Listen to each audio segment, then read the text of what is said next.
Hello. So here's a little lecture on logistics curves and logistic differential equations.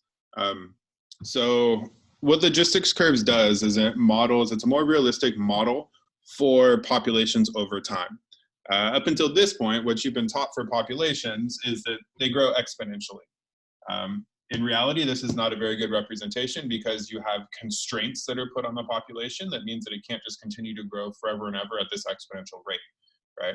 Um, what actually happens is it still follows an exponential path, but at the beginning, the population increases more, but then it kind of curves and flattens out. And over time, it reaches what's called a carrying capacity.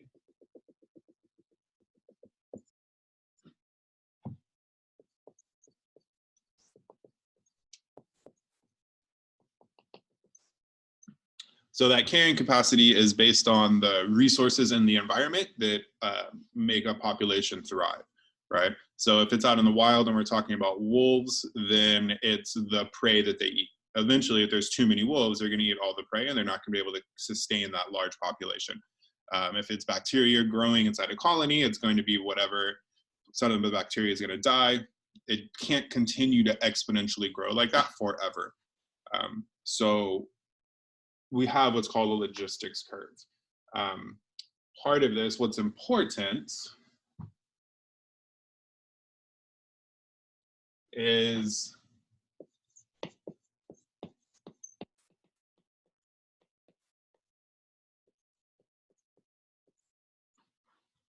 so that's what your equation is going to look like. As soon as you're told you have a logistics curve, you know it's going to follow this shape, okay? So you know it's going to increase rapidly at the beginning. It's going to hit some inflection point right here. And then after that, the rate of change is going to get slower and slower and slower until it reaches 0, right? My slope at this top point as I get close to the carrying capacity is going to be 0. The way that you can pick that information out here is if I notice slope, right? This is my differential equation. This tells me the slope of that line. Well, I have a product. So here, as my population, P is population, gets close to L, my carrying capacity, this factor is going to become closer and closer and closer to 0, right? So that's describing what's happening up here at this point. So here, P refers to the population. L is called the carrying capacity. This K in the front is just some constant of proportions or a proportionality constant that's influencing how long of a time this is going to take for your graph. So it's going to see how far your graph stretches out left to right.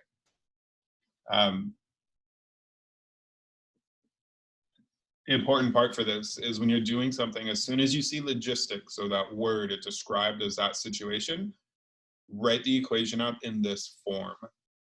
What I mean by in this form is if I tell you, hey, I have a logistics curve.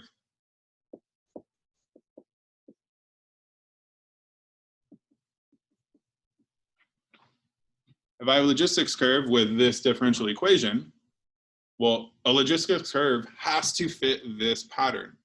So the difference between this pattern and this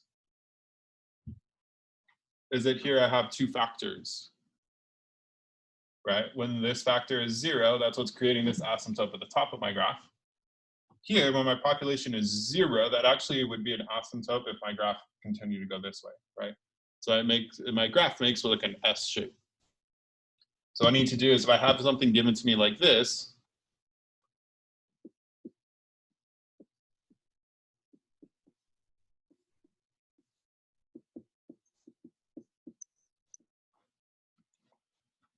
so what you notice is this looks a little bit different than this one, right? That K value is still inside. I didn't factor out the K value.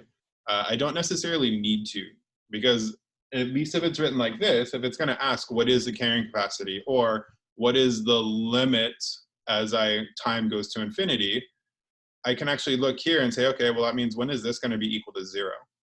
Why am I choosing it equal to 0?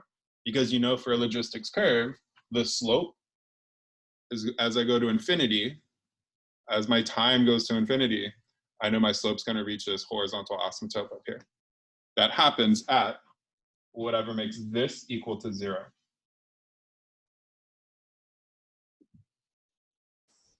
So if I was going to solve that, I would have 50 minus 0.5 p equals 0.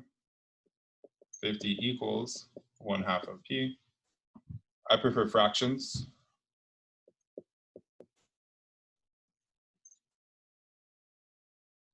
So by solving this, that tells me that the maximum carrying capacity or the maximum population for my whatever I'm modeling is going to be 100.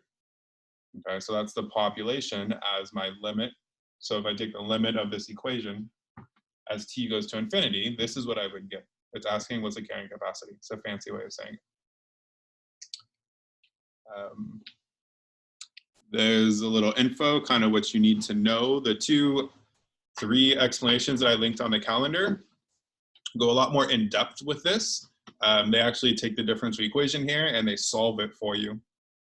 So if I multiply the p or divide p and L minus p to the other side, I can do partial fractions and separate them and actually solve the differential equation.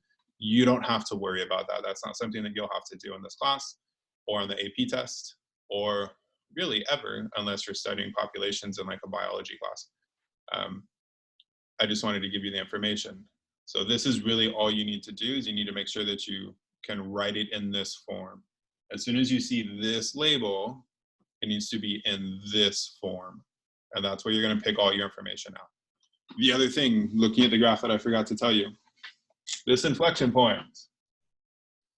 So here I have a increasing of concave up, and here I turn into concave down. This happens at whatever my carrying capacity is, divided by 2. So the reason I'm using L is because that's what we used here to represent carrying capacity, right? So if I go back to this example here, if I wanted to know where is the point of inflection or where am I here, I have an increasing rate of change and here I have a decreasing rate of change. That's going to happen at 100 divided by 2 when my population is 50.